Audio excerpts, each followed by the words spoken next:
World's worst. I told you so, Danielle. Happy Friday, everyone. We are live. This is Friday's Democracy Ish. Usually, we have the nice little studio, but I know. Danielle is smart, and she has decided at the perfect time to leave the United States of America so she's not killed by ICE. And she's sitting there in this other country that I won't mention, safe, with good health care, having some tasty food. Uh, Good her healthcare. skin's getting better. She's just sitting there. She doesn't even smoke, just looking at what's happening in the United States. Like, my God.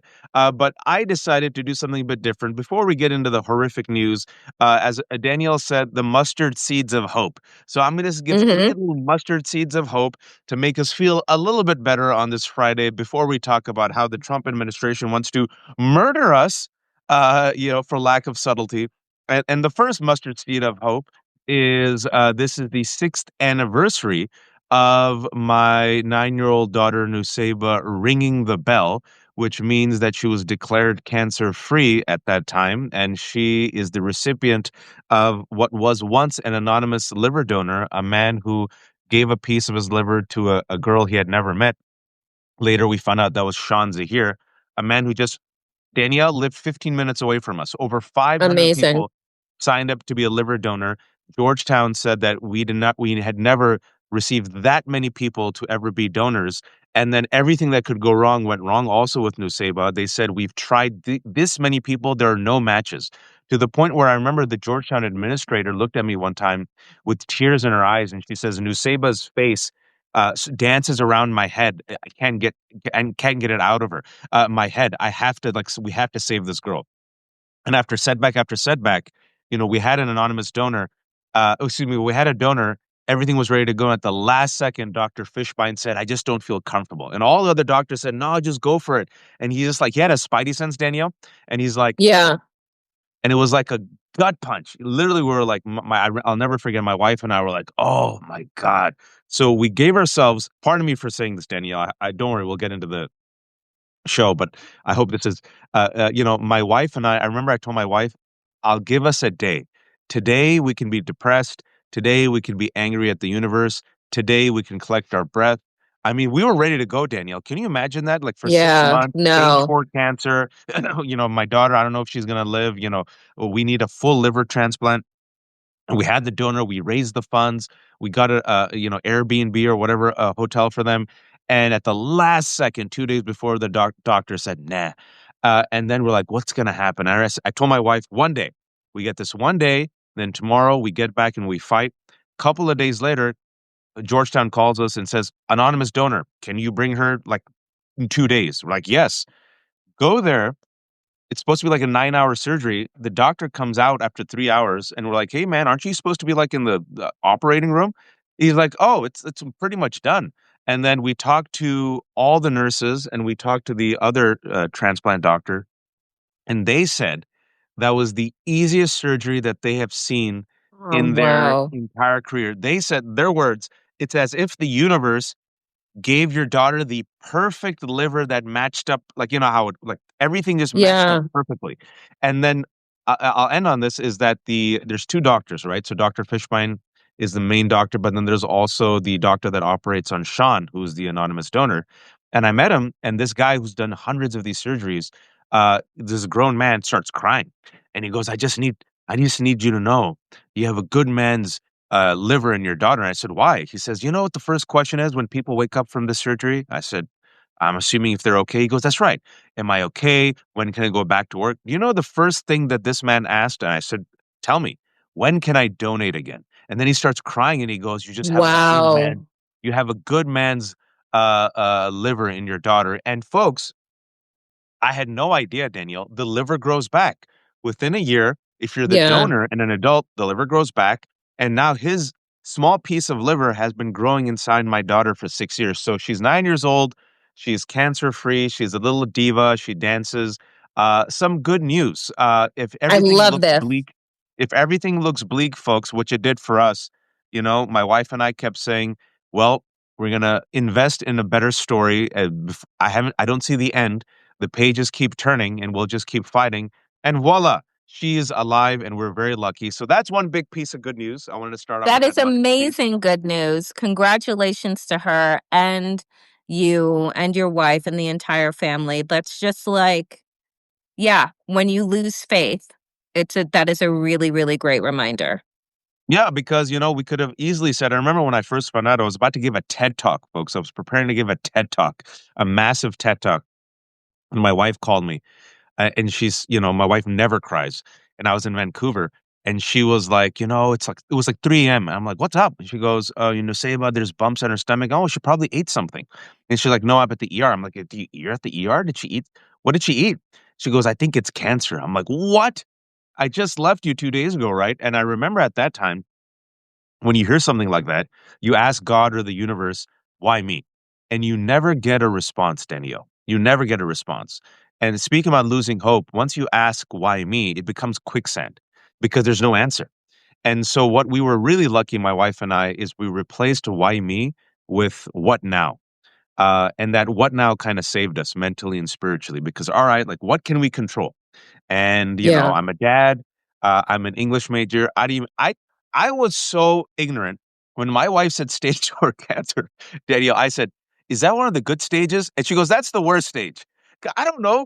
And then she's like, "I need to." They're like, is the highest one the best? Yeah, it's like DEFCON 5 is better than DEFCON 1, and she goes, "No, that's terrible." No. So it was Uh, all over her liver, and there was a spot in her lung. And then my wife said she needs a full liver transplant. And I was so ignorant because I didn't know this.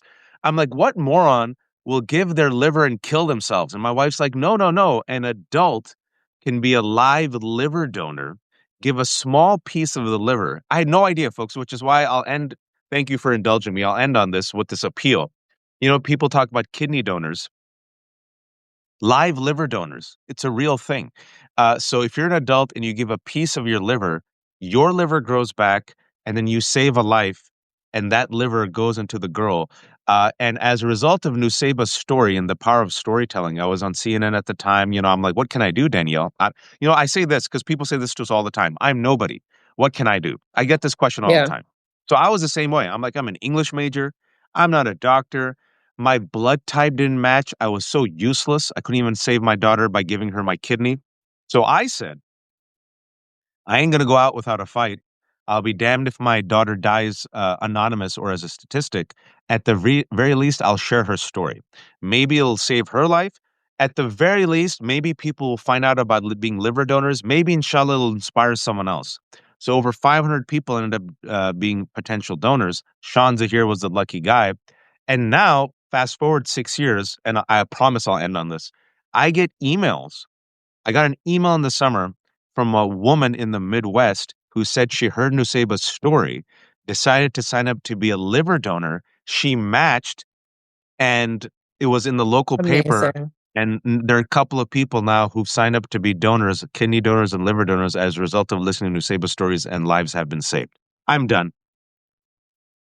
Sorry. The power of storytelling. It's important. It's incredible, and I can't, and I'm not a parent, but I'm certain that the parents that are watching, you've lived through many people's worst nightmares, right? And the ability to give an alternative perspective on how to move forward in times of darkness yeah, you guys are incredible. I married up. And there's I think we need that type of, a community came together, to be honest. You can't do it alone, right? It's science. It was insurance. I always say this, I'm a Muslim, so I say God is great. But also my wife and I say we had insurance through my wife. We had health care. We had Yeah. access to scientific research because stage 4 cancer and in a then 2-year-old hepatoblastoma, it's so rare, Danielle, that 10 years ago, I don't know if Nusayba would have survived, to the point where they said, can we Mm. keep her liver to research on it? We said, go ahead, we donate the liver. Um, a community that came together, people who came together to help out my son, a babysit, people who donated DoorDash and Uber Eats, which were lifesavers. We raised $100,000 because that's the money that we needed in addition to having insurance just to survive and not be bankrupt. And that people, it was a community that saved this girl's life. And so in moments of tragedy, this is where our worst angels and our best angels are summoned. Yeah. And Yep. with that transition, I think about that right now, and because I was thinking about this because I totally forgot until someone reminded me, like yesterday. I'm like, oh my god, it's a 6-year anniversary. Is a crisis can bring about a change. It could bring about an opportunity. And my transition to what we're witnessing right now is, I believe, Danielle, and let's see, Mhm. the Trump administration's state-sanctioned murder Mhm. of Renee Nicole Good, a Mhm. 37-year-old mother who dropped off her 6-year-old kid who had stuffed animals in her SUV. I know a lot of people say America's too apathetic, no one's going to care. And I remember that day, I think it was 2 days ago, we haven't talked about it. It just stayed in my mind. And I'm like, I don't think so, Danielle. Sometimes all it takes is a spark. And less than a mile from where she was killed, George Floyd was Was murdered. killed. Yeah. And it inspired the largest protest in U.S. history. Your response to the murder of Renee Nicole Good? It has been weighing so heavy on me. Yesterday, I posted, and I very rarely, you're an English major. I used to write a lot of poetry when I was younger, right? It was just like, angst. I get it out of you. But I could not get the story, the images out of my head. And so I wrote a poem and I posted it on the Damn Digest yesterday. And it's just I started off with saying that, Black people in this country have been warning America about itself for centuries. Black people in this country have been telling America about the state-sanctioned violence and how eventually, that it was not just going to target Black people, but eventually white supremacy, as we say, is self-destructive and will come for others, right? Will come for the white community that it says that it's there to protect. So when you see, right, and again, this happened during the spring of 2017 when Heather Heyer was murdered during Charlottesville, right? And we say, my God, what can be done? And I said it when, a classroom of children were murdered in Newtown. And we say, like, is white America really going to sit by and allow a classroom of suburban middle class children to be murdered and like change no fucking laws? And so the depravity of this administration, like, and their willingness to lie about what we're all seeing with our eyes, is a continued escalation about what Black people have been saying about this country that could never go viral, right? Because it was never covered. Those people, I mean, we learn by the virtue of Renee Nicole Good's murder that Keith Porter, a Black man, was murdered on New Year's Eve by an off-duty ICE agent. No one had been talking about that. And it was A, because Black person, and we know what we think about Black stories, and two, because it wasn't on camera.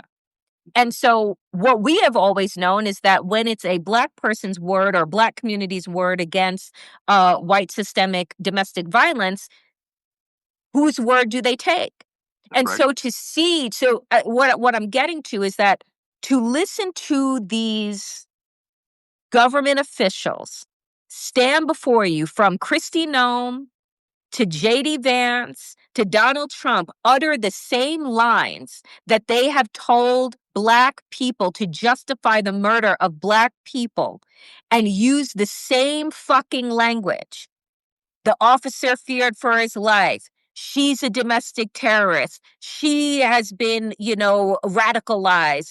Oh, she was, using her car as a weapon, right? Like, these are the things that we were told. We were told that about Trayvon Martin. Oh, Right. he seemed dangerous, a 16-year-old kid, because he was wearing a hood during the rain. Oh, we see Tamir Rice, 12-year-old boy, was playing on a playground with a toy gun. They drove by, police shot him dead. Sandra Bland didn't signal on a highway, right? And they're like, well, she was mouthing off to the officer, and why don't they just follow the rules?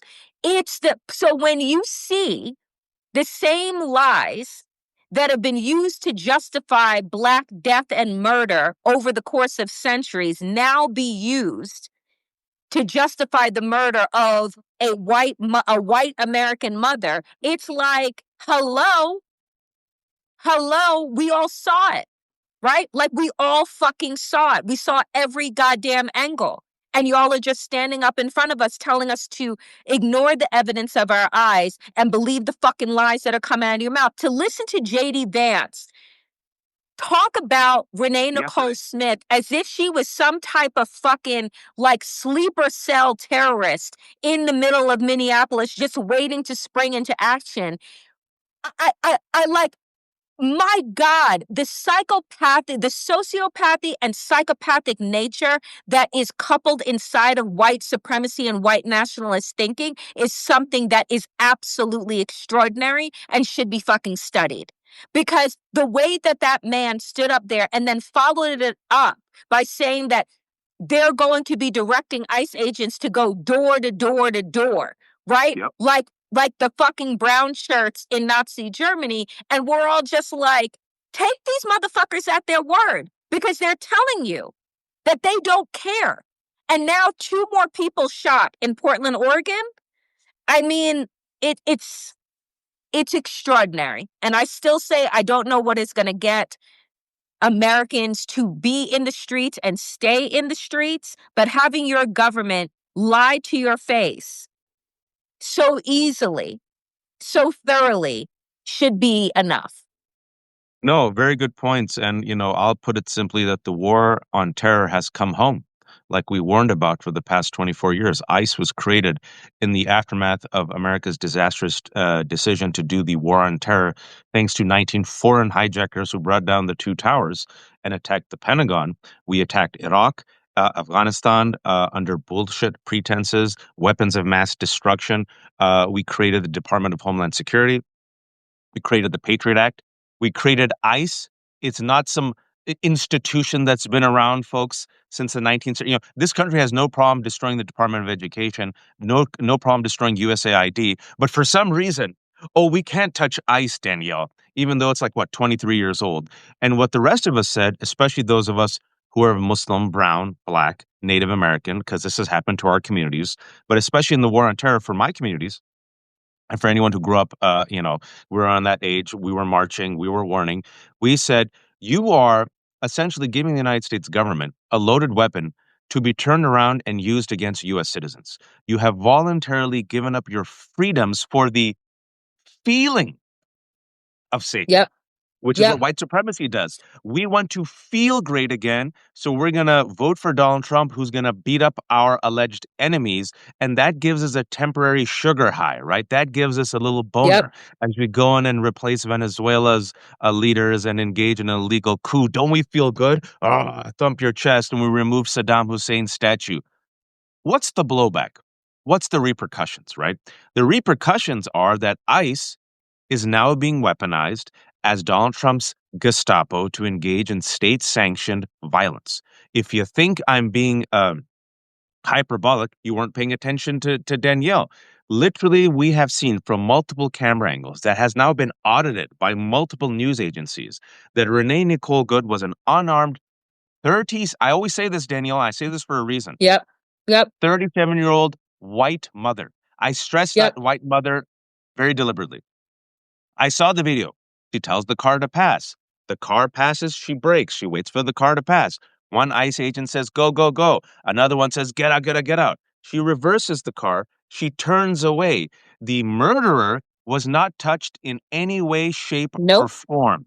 He is literally, this is the car. This is his body. It doesn't touch. He takes out his gun. Doesn't fire a warning shot. Doesn't threaten her. Doesn't shoot out the tires. I don't know. If I was a cop, I'd just go like this. Dug, dug, dug. Hey, hey, I said stop. That's what's happened to me before. Sometimes when they want to get your attention, like, hey, hey, hey, hey. He fires in the driver's side window, killing her. We all saw it. Before the body was cold, Donald Trump, the president, like friggin' Big Brother in 1984, lies to us to our face. Straight up engages in propaganda, says that she violently ran over the cop who And I'm my surprised he's still alive, is what medical Donald Trump followed that up with. Uh-huh. medical marvel, medical marvel. This Yep. man has to be studied. I mean, my God, he was violently run over even though no one saw it, and he casually then walked to the vehicle that he just helped make crash because he shot Renee Good, and then he casually walked to his car and drove away.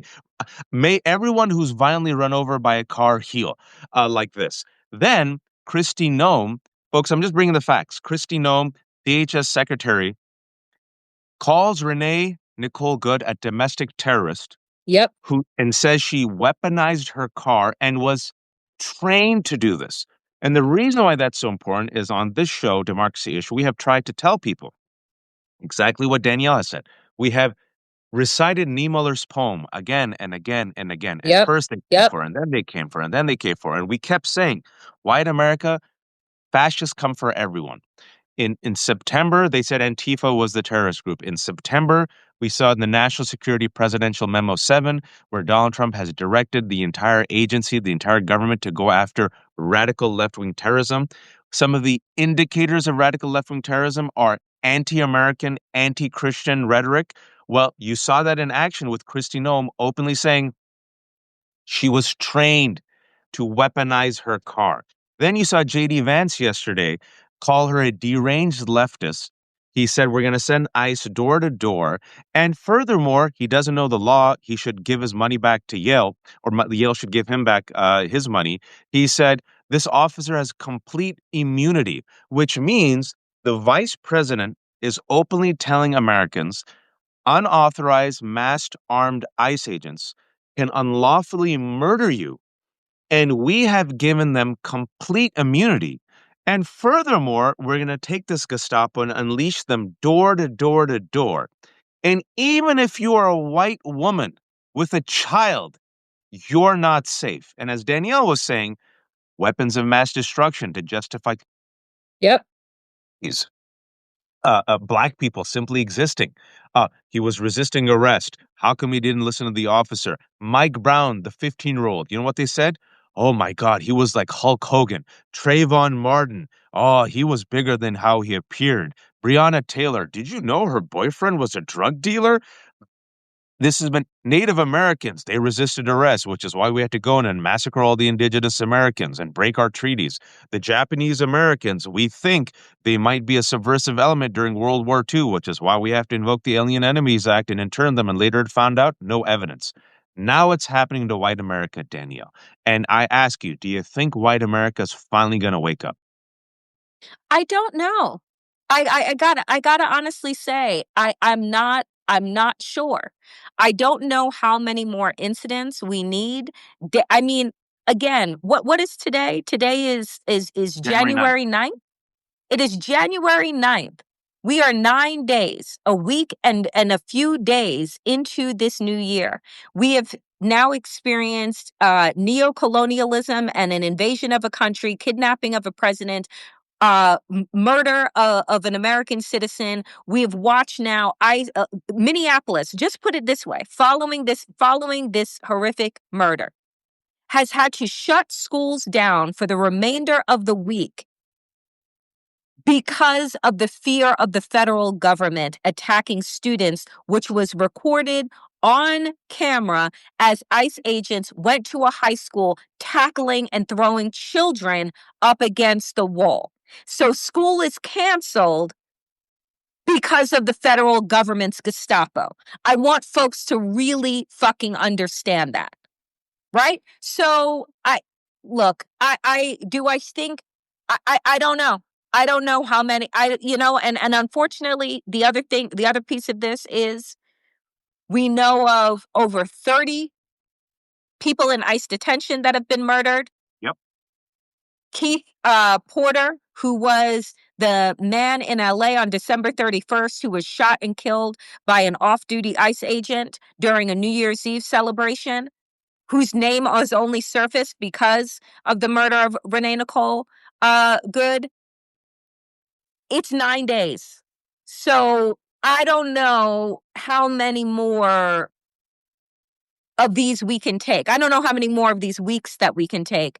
But Waj, again, as I watch the protests that are happening in Iran and them taking over the cities and the provinces, as we watch the Nepalese, Gen Z take over their government and force parliament to resign. These things do happen, That's right? right. But they happen with consistency. They happen with continued frustration and passion and an understanding that you deserve better than what this institution is doing. And I know that we're going to get to it, but like, you also have the jobs numbers, right? These bullshit numbers that come out. And I'm like, how are you even trusting anything that comes out? You shouldn't. Or even at the Right, like forefront. unless there's an independent organization that comes out and says, "Oh, based on our data and information, here are the jobs numbers." I'm like, they're fucking lying to you. You have Mayor Jacob Fry, who's like, your government is lying to you. He has an op-ed right in the New York Times today. The government is lying to you. So like we're gonna like believe jobs numbers. We're gonna believe the CDC and the recommendations coming out of HHS from the lunatic Kennedy. So I'm just like, again, I don't know what it's gonna take, but it this should be it. I mean, we should have reached our breaking point, I would say, a long time ago. But my God. But like I said, when we were willing to, as a nation, to allow a classroom of children to be murdered over and over and over and over again and did nothing but send prayers, I am ye of little faith right now.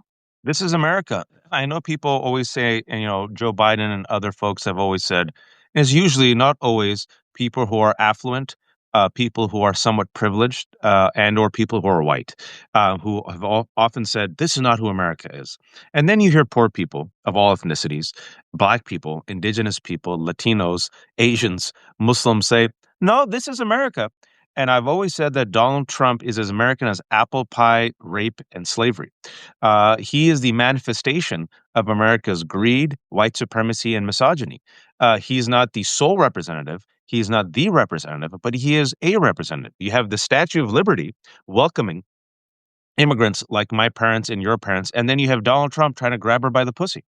That is America, folks. It's always been that way. And the rest of us have always tried to fight to make America into the country it professes to be, to Yeah. stretch America to be generous and expansive, right? White people in this country who are not considered white were not considered white. I always want to remind you, if you are Italian American, every single thing that they are saying about folks, everything that they're saying about Somalis and Haitians, they said about Italians.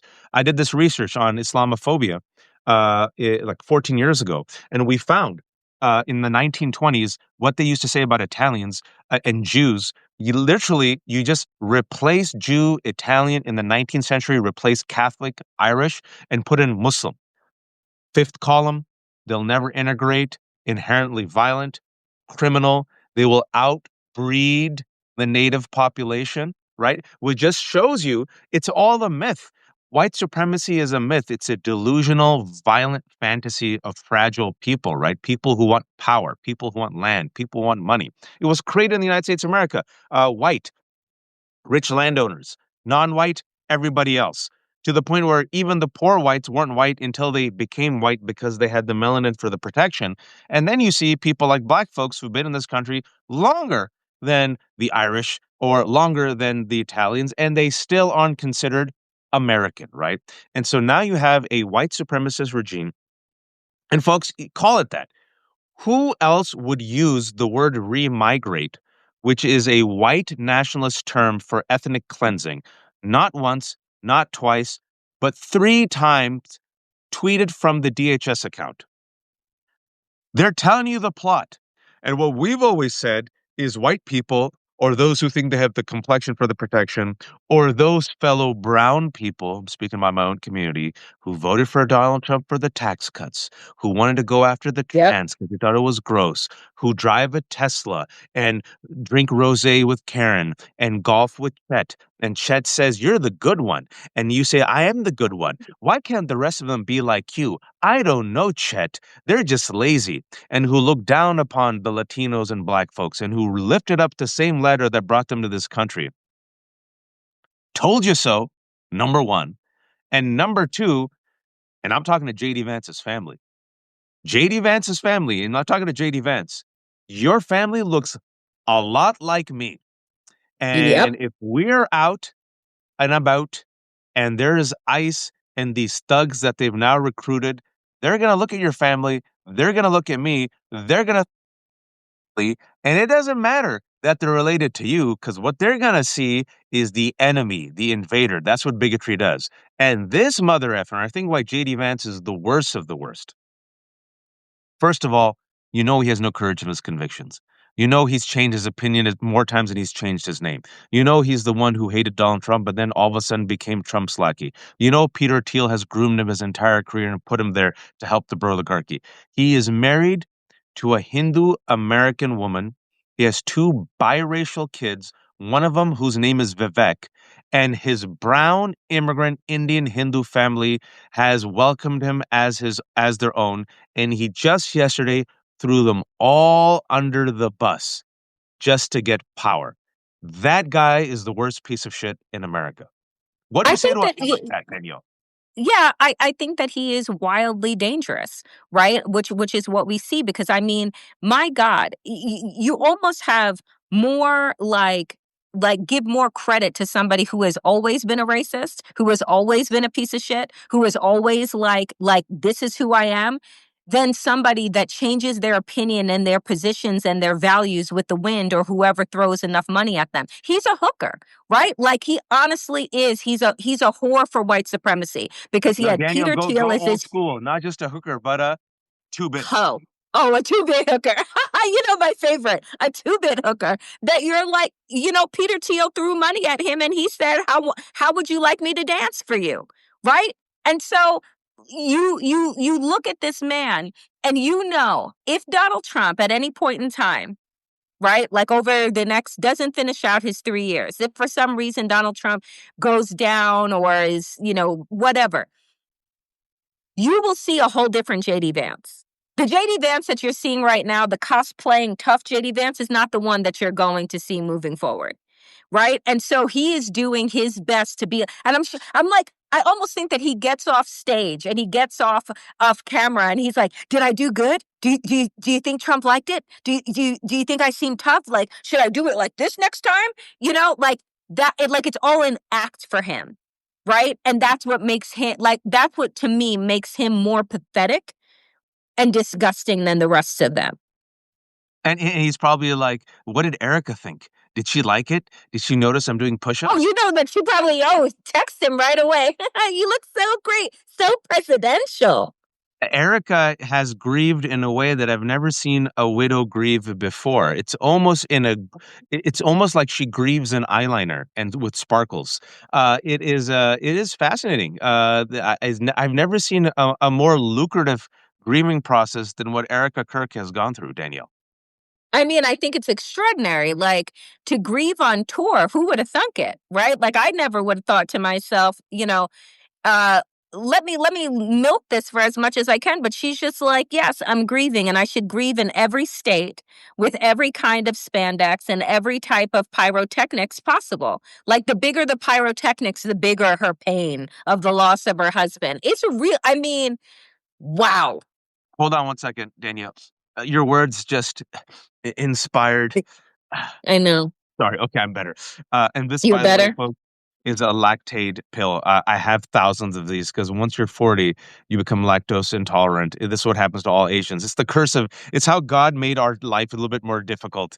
So if you come into my house, you'll see these everywhere, and my wife like loses her mind. It's like chapsticks. My version of chapsticks. There's thousands everywhere. I don't even apologize. I don't even apologize. But it's also a great prop for me to just go like this sometimes. I Yeah. was so moved. I was so moved by what Danielle said.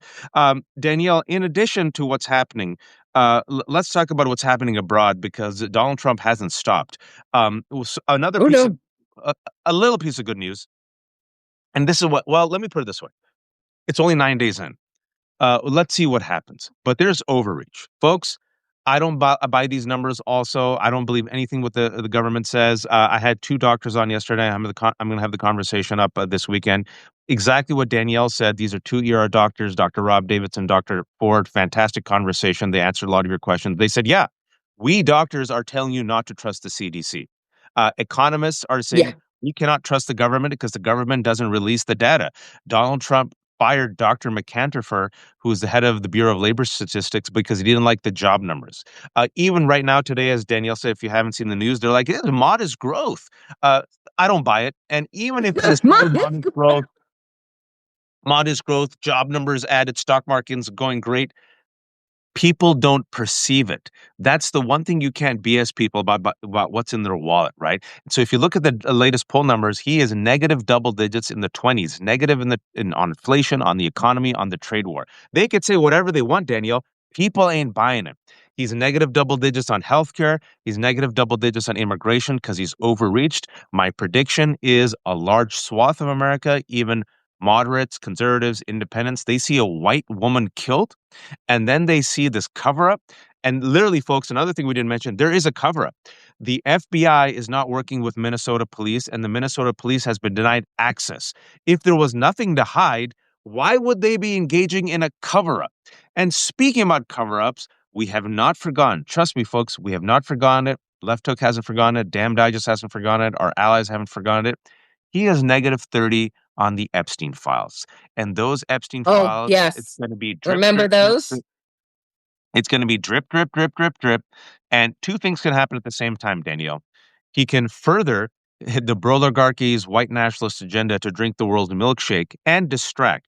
A week ago, the same day in which the DOJ was supposed to give an explanation why they redacted those files, that day, he decided to attack Venezuela. And Right. now, and now they are. Did you see yesterday where he's threatening Mexico? Yes, threatening Mexico, threatening Colombia. He said he had a long so during his and we didn't talk about it yet, during his 2-hour interview with the New York Times, where he basically said that he doesn't have to follow in like he doesn't have to follow international law. He follows the morality that's in his heart and that he will go as far as his morality will allow him to go. In that meeting with the New York Times, he was on a call with the president of Colombia as well. He's not going to stop. We have said this is like a vampire tasting blood. Do you know what I'm saying? And it's like once you have a taste for it, once you have a taste for power, once you have a taste for unchecked power, you think that you're going to stop, right? Like, oh, they didn't stop me with Venezuela. I can go in there and I can yank the Colombian president out. I can yank Scheinbaum out of Mexico. I can yank this person out. Like, we have to understand that NATO was created in the post World War II era so that we could stop this kind of colonization, this kind of destruction. And the United States is now removing itself from the global stage, removing itself from global contracts, and basically saying, I dare you.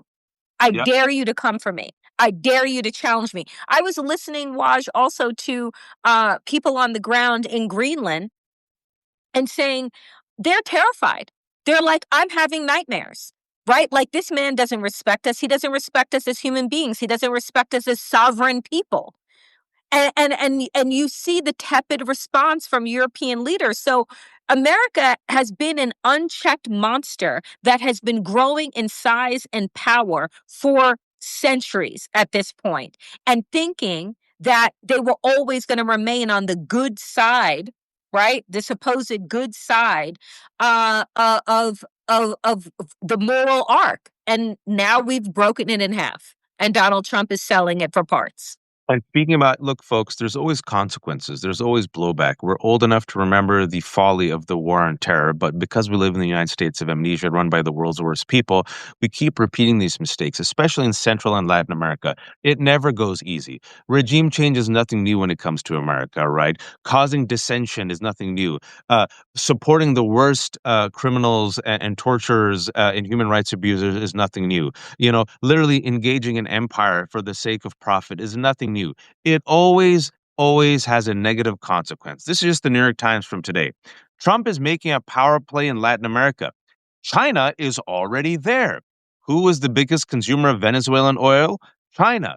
Who did Donald Trump threaten? Delcy Rodriguez, their puppet. You better not actually do deals with China and Russia, or else. Okay. Where another headline: wary of investing in Venezuela, big oil heads to the White House. The amount of money, time, and political uncertainty trouble executives at large Western oil companies who plan to meet with President Trump today. No shit. Because if you have an unhinged president openly telling the world, I'm going to go in this country and take their resource and sell it and keep the money for myself, what I just thought common sense is if I am an oil company, why would I send my money and my team there and my private security firm in a hostile country where literally now, if I'm part of that country, I don't know, man. I might join a rebel group because if I know for a fact that you are representing the empire and you're taking my greatest resource and you're selling it and I'm going to sit there and take it, there's already rebel groups, right? So, what we were saying Yeah. a couple of days ago, Danielle, is it puts a target on US military, US security, US companies, right? Asymmetrical warfare. This is how people blow up tankers here and there, blow Yep. up a piece of infrastructure, kidnap someone, right? The massive blowback. And now these oil companies are like, wait a second, this might not be worth it. And then I don't know if you saw yesterday the New York Times interview with Donald Trump. Yeah. Exclusive interview where they ask him, "Are you constrained by international And law?" he said, my morality is the I'm only thing that's only constraining me. tell him what he said. Tell him what he said. The He exact quote. said, he said, my morality is the only thing that is constraining me. I do not need to follow international law because I'm not doing anything that is wrong. And when pressed again, they were like, so you don't need to follow international law? And he was just like, not really. Like, I'm basically Donald Trump, an unhinged monster, has said that he is only limited by his imagination, folks. Like, that is what Donald Trump said in a 2-hour interview that is up now at the New York Times, that there is no power that Donald Trump is going to heed to. It is basically what he decides he wants to do, and that is how he's going to move.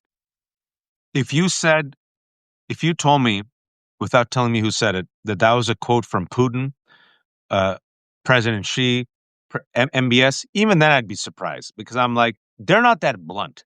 Uh, he just went out and said it. That is how dictators talk. He literally is, you know what makes me bash my head against the desk sometimes, Danielle, figuratively, is he's literally telling you, I'm going to murder you. I'm going to rape you. I'm going to rape your wife. I'm going to take your oil. It's for the oil, not for democracy. It's for the oil. When you can let them, I'm a rapist. I'm held been liable. I've bragged about grabbing women by the pee. I partied with a pedophile. I'm a person who, when asked if he's going to go to heaven, thinks, nah, probably not. I'm literally telling you that I'm not constrained by the law. I'm literally telling you that I believe I won the 2020 election, even though I lost it. I incited the insurrection. I pardon all the insurrectionists. I have no morality. I'm just lying and creating any bullshit I want. I'm going to go kill these Venezuelan fishermen. I'm going to call them narco terrorists. I'm not going to release any of the evidence. And by the way, I care so much about drugs. I'm going to openly just pardon one of the great drug smugglers, the ex-president of Honduras. Who's going to stop me? No one's going to stop me. In fact, I'm going to go further and tell you that not only am I going to take Venezuela's oil, I'm going to sell it at a market price and that I'll control it. That's what he said. In a And meanwhile, private oh, offshore account. that was yesterday. And we're going to keep the money in a private offshore account because that's how governments operate, not gangsters in an international crime syndicate. And so I was thinking about this last night, Danielle, because this is what I'm brushing my teeth. Normal human beings think of like this is what I think of when I brush my teeth like late at night. God. Uh, all this swirls in my head, and I want to ask you this: why does anyone think? And I'm not trying to scare anyone. We're trying Hmm. not to be hyperbolic. Daniel and I have been warning about this. People thought we were crazy, we're exaggerating. DEI, people of color. Oh, you're always like obsessed with race, all the shit they say about us. It's the world's worst, I told you. So we get no medals, no prizes. What we're saying is we call it. All right. And so here is me calling something, and I hope I'm wrong. And I've always wanted to be proven wrong about all of this.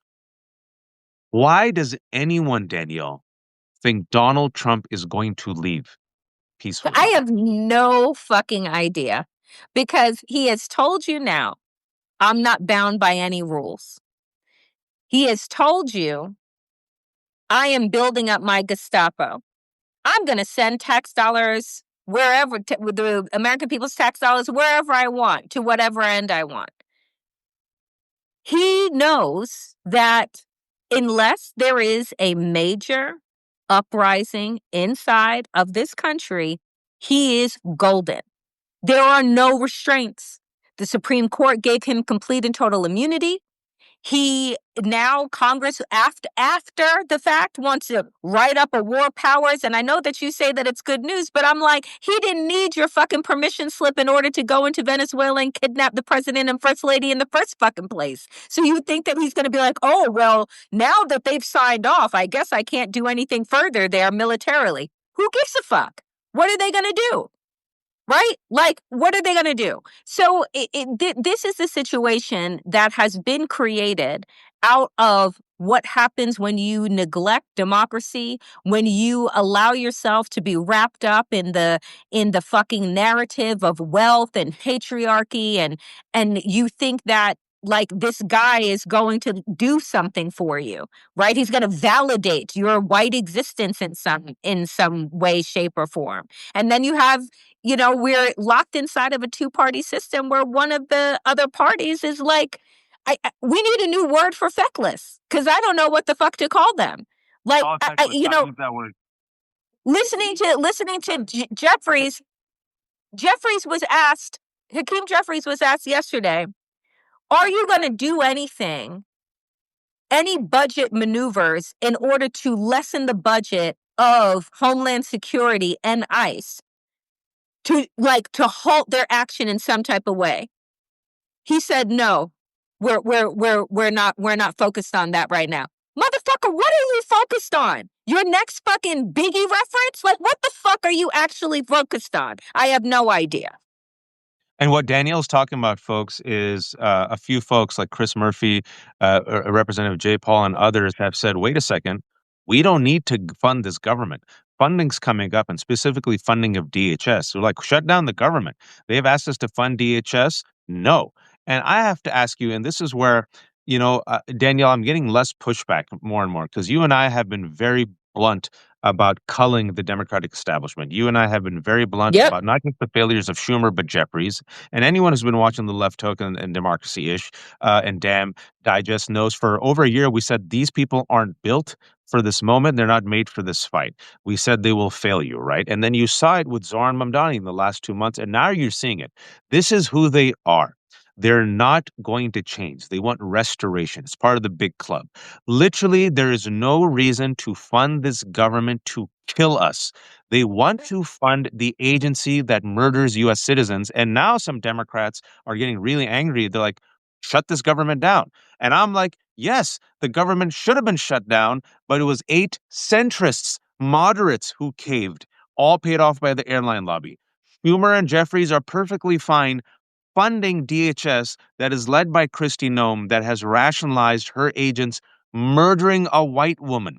If they can murder Renee Nicole Good, they will murder you. And Chuck Schumer says, let's fund it because, this is what the community, the community wants. By community, the donors. Gavin Newsom given a layup last month. Will you tax the wealthy? They're part of a big Nope. club. All these folks, not all of them, but many of them passed the Lake and Riley Act, this draconian anti-immigrant measure. Gavin Newsom hosted Charlie Kirk and Steve Bannon threw transgender kids under the bus, threw homeless people under the bus in California. All these people are all into AI, like Jeffries. They still haven't embraced Mamdani, to which is I say, folks. I don't vote blue no matter who. I know the Democrats aren't the same as MAGA. You all know, you've heard me and Danielle. We warn about Donald Trump, MAGA. We've been on it. We call him a white nationalist regime. But these Democrats are perfectly fine with Yeah. ICE murdering us, detaining us, kidnapping us, with the oligarchy pillaging us, with AI data centers taking all of our resources. They're perfectly fine going after our children. They're perfectly fine going after Muslims. No censure of Randy Fine, who has openly said mainstream Muslims should be destroyed. No censure. But they censured Rashida Tlaib. They passed Zoran They Mamdani. let fucking Al Green get tackled. Do you remember that? They let Representative Al Green, that was in January. They let this 70-something-year-old black man with a fucking cane that has like marched and fought for civil rights, was the only person to stand up and shout down Donald Trump. And his colleagues allowed him to be pulled out of the State of the Union and did fucking nothing. Only because he called out Donald Trump's lies on Social Security and Medicare. And then several of those Democrats joined Republicans to In censoring censure him. Al Green. So I'm telling all of you, with Democrats like these, who needs MAGA? What? How do they help you, folks? Vote blue no matter who. They're perfectly fine funding the DHS. The DHS secretary literally called Renee Nicole Good, an innocent mother, a domestic terrorist, and lied about her and said she was trained to weaponize her car. If you're telling me my taxpayer dollars have to go fund that, my future murderer, miss me with it. And these people refuse to fight. And the reason why they do it, like, it's not a conspiracy theory, folks. People are like, why are they like this? I'm here in Virginia, D.C. Danielle was here for a while. It's simple as this. It's a big club. You're not in it. They're in the club. It's incestuous. They're surrounded by yes men, corporate consultants, reeks who say, you're awesome. I am awesome. Yes, you are awesome. These people are freaks. They're freaks. They don't represent most Americans. No, no, no. It's just the rabble rousers. We're on the right path, right? We're on the right path. Will we get a good contract? We'll get a really good contract. Awesome. They go sleep with each other. They cheat on each other. They go to the same golf clubs. They go to the same synagogues, the same churches. They go to the same parties. Did you see Schumer Yep. hug Hugging, and hugging Marco Rubio. That image to me. So, folks, Marco Rubio, like 2 weeks ago, what was the news? Marco Rubio giving a press conference, seemingly coked out of his fucking mind, right? Like, just seemingly coked out of his mind. Giving a press conference, we know that he has had to walk back the statements about Donald Trump saying that they're going to run Venezuela, right? Oh, it was an operation, narco terrorists. Oh, we didn't need to provide any warning to the Senate, but we're happy to warn the oil tycoons. Sitting in front of television cameras, lying on a regular basis, goes to a meeting with Senator Schumer, and they're caught in like a broy embrace. And I'm just like, I'm sorry. Like, Schumer, are you awake? Are you alive? Are you with us? Are you seeing what is happening, or are you not? But my God, that image of the laughter and the hug and the embrace, and I'm just like, no, it is not vote blue no matter who. It is not just, oh, back Democrats, fuck Democrats. I want people who are progressive. I want people who say abolish ICE. I want folks that recognize that, like, we are wrapped in this system that is killing us in so many ways, from big agriculture to big oil to big pharma to fucking, all of these pieces are about trying to kill the American people, take away our liberties, and feed us this lie that this is the best that it can be. Like, we should all be happy and thrilled to be here. And I'm just like, let me tell you, the best thing that people can do is to be able, at some point in your life, to step outside of the US and see how other people are living, see how other people are existing, and recognize that you've been fed the biggest crock of shit in your life about American exceptionalism, about, I swear to God, it's, you look at the things that we've been told, that you got to grind yourself to death, that you got to be a cog in the machine of capitalism, that it's okay for police to murder you, that, like, I blue no matter who, they are an accessories to the heist that Donald Trump is conducting right now on America. I mean, keeping me and Danielle are two crazy black and brown cows who are mooing madness. Yesterday, I had Ezra Levin on. Ezra Levin is the co-executive director of Indivisible. Indivisible helped, in a way, organize the extremely successful No Kings rallies. The No Kings rally was attended mostly by a lot of white folks and elders, right? Ezra Levin was there with me yesterday. He said he agreed with us. He said abolish ICE, Why does anyone support this? Number two, he was with me. He goes, Democratic establishment sucks. The leadership sucks. Not all Democrats. He said primaries. He goes, this is primary season right now. Right now is primary season. He goes, get rid of them. He agrees with us. All right. So if you think me and Danielle are crazy, Ezra Levin of Indivisible agrees with us. Primary season, don't fund them, he said. It's the people. He says, I do not have faith in the Democratic leadership. He didn't say Democrats. He said the leadership. He goes, it's up to us to put pressure on them. That's what we got to do right now, folks. That's what we have to do right now. Do not be content with crumbs. Schumer, the establishment, they will not save you. And if you do not believe me, I tell you to trust the evidence of your eyes and look at the last 2 months and see what they did with Cheryl says, get Jen Budd on. I invited her a couple days ago, and I think I inadvertently offended her because I had her on for something. She goes, oh, I'm not qualified to talk about that. And I said, oh, we could talk about a whole bunch of things. And then Jen's like, Waj, I don't want to just talk for the sake of talking. I'm like, no, I didn't mean that. These are the three topics I wanted to talk about. And then she didn't respond to me. So I would love to have Jen on. Yeah, you never know. There's like miscommunication, right? So Yeah, tell I Jen I get it. didn't mean anything by it. She's fantastic. Go listen to Jen. She's a whistleblower. Was formerly senior border patrol officer in San Diego, I believe. She's been talking about this for a while. But the point is, Danielle, is it's the moment is now, and it's up to us. This is it. Primary season's here.